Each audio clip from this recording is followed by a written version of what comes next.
As of January 1st, 2023, the following things will go into effect, and people need to be aware of this. It abolishes cash bail for almost every offense.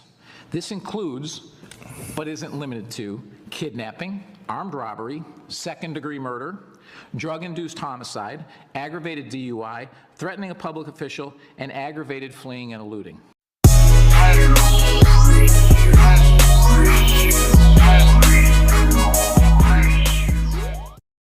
Hi everybody, welcome back to the second half of this video.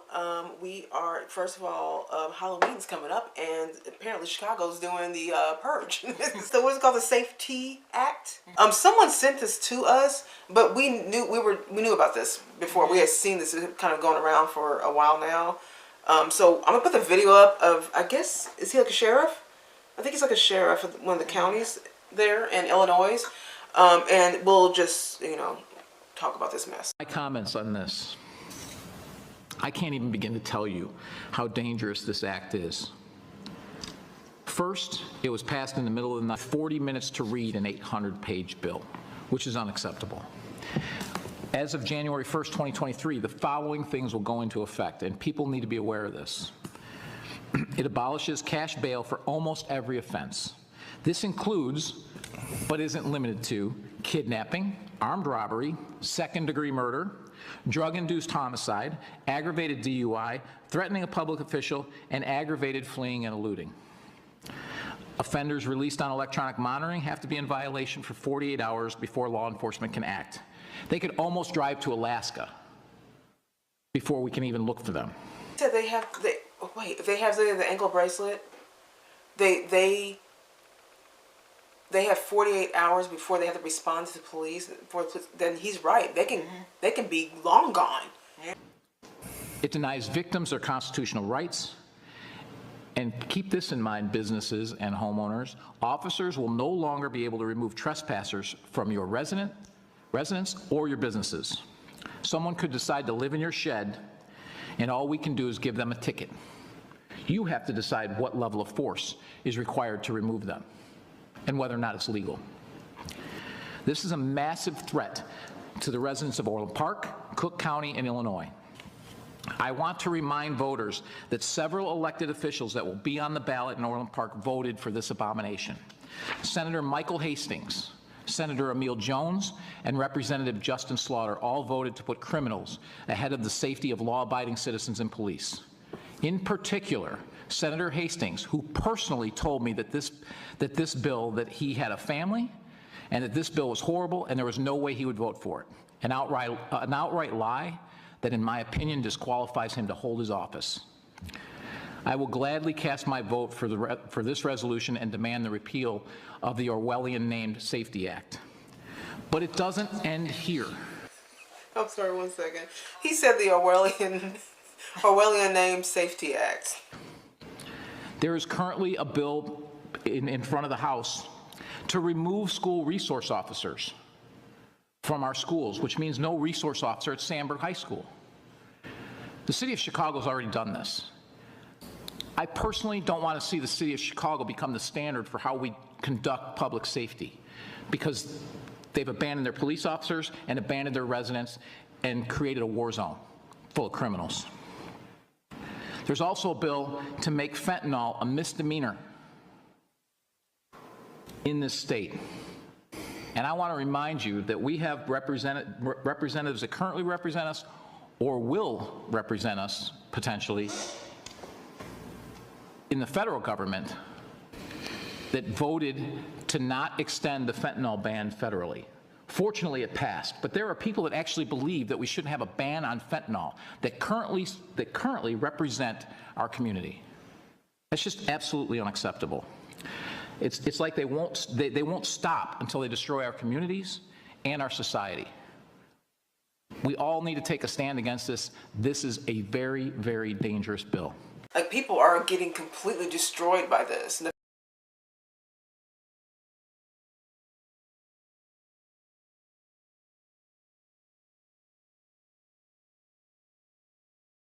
The fact that they're just gonna, well, I mean, wow. that's why the borders from the Mexican border. Right. Is because the fentanyl's coming in from the border. Yeah. So that was the reason why, like, DeSantis, and they were sending those people over to Martha's Vineyard. and and the governor of Texas was sending them to Washington D.C. because those are supposed to be havens, I guess, safe safe havens. havens for illegals. But the truth is that we're having a lot of child trafficking and drug trafficking that's coming in from that side, and this is Chicago. This is also happening in L.A. where they're just not. They're not arresting people. I honestly can't even believe that they would do this. I mean, I can be only because it's a liberal town, and Chicago is pretty much been a nightmare for years. So I can, you're finding that even in LA, it's liberal. Yeah, this is what's happening in Democratic-run cities. Have you seen those smash and grabs going on, especially in LA, where they going into like Beverly Hills and all these Melrose, and they're all like doing the smash and grab stuff, and it's on the uprising, but the cops are not arresting anyone. They're not really even trying to stop it. I think These are liberal towns. Jesse Lee Peterson put a video out the other day or something with these people in Philadelphia just in a gas station driving around on their like motorcycles and harassing people, like a bunch of motorcycle people, and they threw a brick through a cop's car, and then nothing happens. They don't arrest people anymore. It's just like the purge. It's just like that's why. And then this is why it's important. Second Amendment's important. Because the cops aren't going to help you. When your government doesn't want to help you anymore, then you better be ready. Defend yourself. You better be ready. And this is why I defend the Second Amendment wholeheartedly. So all the Democratic politicians are trying to explain, they're rushing to put out videos of why this is not that bad of a thing and everybody needs to calm down and blah, blah, blah. But the residents of Illinois, it's particularly Chicago, are like, I'm not calming down. This is nothing to calm down about. What you're saying to me, there's the no cash bail. So what normally happens when you're get arrested or you're on awaiting trial or whatever, you are waiting in jail. Okay, and then if you can't post the bail, you sit in jail, right, until that happens. Well, they're wanting to, there's a lot of people who can't afford a $500 problem. A lot of people cannot afford this kind of problem to get themselves out. A $400 bill or whatever it is. So to eliminate that, they are just going to go ahead and let those people go, and then just wait. Their trial dates and stuff will wait while they're out. The problem is that a lot of the people that are in jail, with some of the crimes that this man mentioned, these are armed robbers. Some of them are, low-level crimes, I guess you would say. But like you said, not limited to, though. So there are still people who are out there, like I said, armed robberies, burglaries, assault, kidnapping, that will be out. They will be out because they're allowed to be out. And the idea of that, I know the citizens are saying, I was looking at some of the videos, they were like, this is just literally like the purge. I would be mad. This is the reason why I wasn't for BLM, because their part of their platform was to defund the police. Defund the police, yeah. They don't want the police. You need law and order, but they don't want the police, and this is part of it. You know what I mean? Yeah. When you stop law and order, this was like the hardest thing about, like, when it comes to with the George Floyd situation and Mike Brown. And the problem is that however you feel about those people and what happened with them, the problem with that situation was that they played those things on a loop. Yeah. So it made it look like the police were just gunning down black people like as target practice. Right. And the truth is that the actual numbers of police shooting black people is just very, very low. I think Larry Elder said it in 2017 as it was like 9 black men. Yeah, it wasn't. But the rhetoric they put out there, they kind of put it on a loop on CNN. So and he's like, if you ask a black person how many people that they think the police just gunned down, they'll say like thousands. Right. And then Candace Owens had a point and said, you know why? I think she told Hawk knew some of the BLM guys. She said, you know why you can name you can say their names? It's because there's not very many.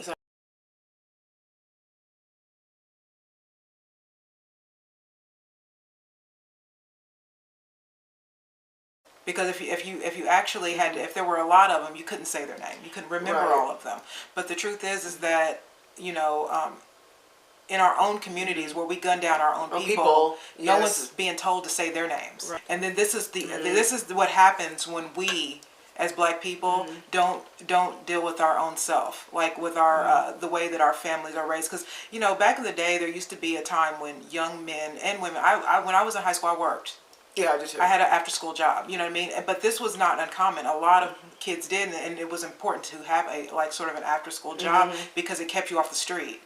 And it got you to do something with your life. That was the point of the Boys and Girls Clubs. Right. But now inner cities. Kids don't do anything. Yeah, they get off of school, especially particularly inner city kids. They get out of school. They haven't learned anything in school. They come home to a single mother who's overwhelmed and probably doesn't get home by the time that they get home. And so they're hanging out on the street, and then it creates criminals. Yeah. You know what I mean? And that's what's happened because, idle time is like the devil's workshop. If you have nothing to do or nothing that's working your brain, then what you do is you start lazing around and doing bad stuff.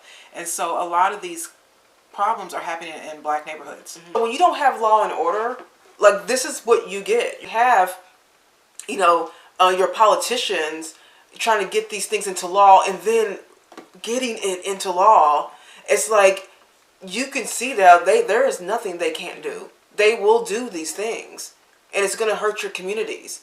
And it's going to be mostly on the Black communities too, because they know that we're already at a high single mother rate. You already know, which means their kids are left alone most of the time. Let's be real, Now the only message is going to be sent to is that, oh, well, I can't really get in trouble, or if I do get in trouble, I'm probably going to get out. And a lot of these crimes are committed by young Black men. And I was watching Jason Whitlock and I think Delano, he's the pastor on there. I believe that's his name.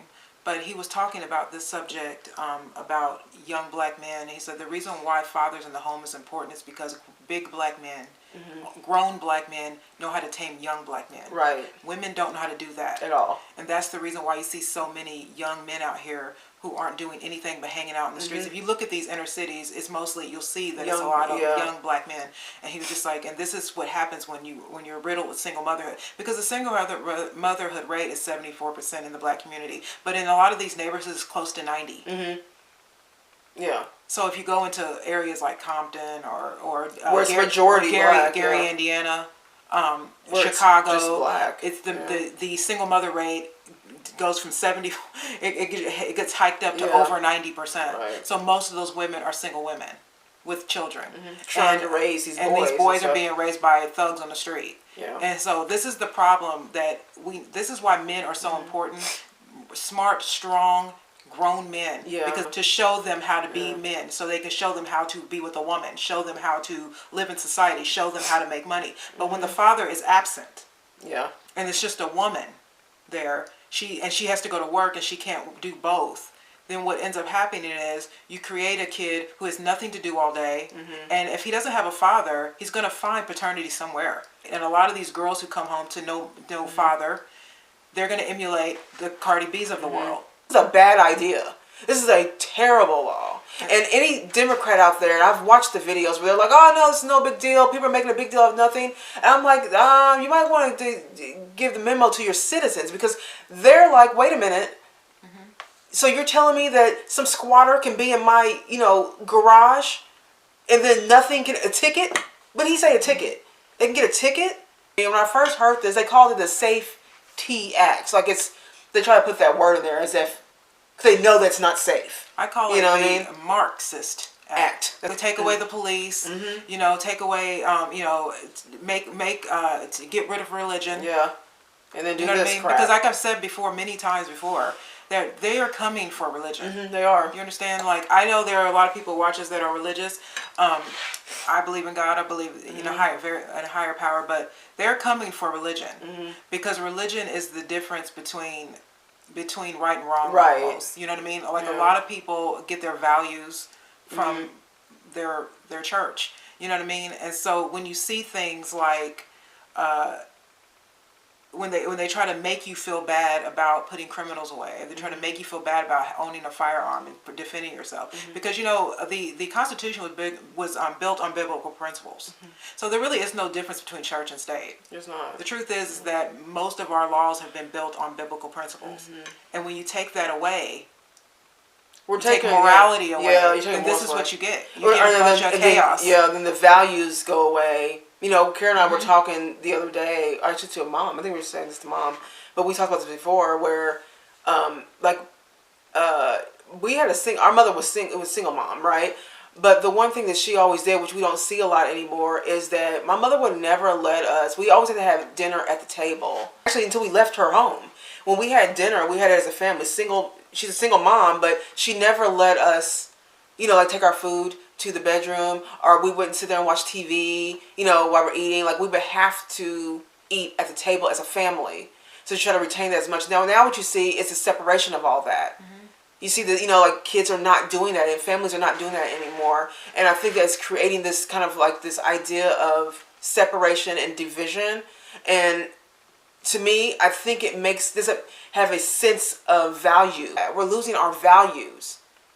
Yeah. And now when you do that, you do get kids out there. Guys, I'm not a Christian. Maybe one day I will be. Yeah. You know what I mean? But I believe in biblical values. I do believe there are things that I believe that are just moral. Me too. And yeah, I agree too. I think that when you move away from God, this is what you depend on a man, right? The government. And I think that is really the point. I think the government is trying to make themselves the God. Yeah, they are. It's just like the police thing, for instance. It's just like the BLM put that in because they were trying to say that if we didn't have the police, we would have police brutality. Yeah. But instead, we'll just be brutalizing each other. It's just a Marxist agenda. That's what this is. This is the beginning of communism. It's true. You know what I mean? And if you look at any, just go and look at any I don't care who it is, Mao, it's the Cuban guy, Castro. You know what I mean? Any of these people. There's more, by the way. There's more, a lot more. And it doesn't end well.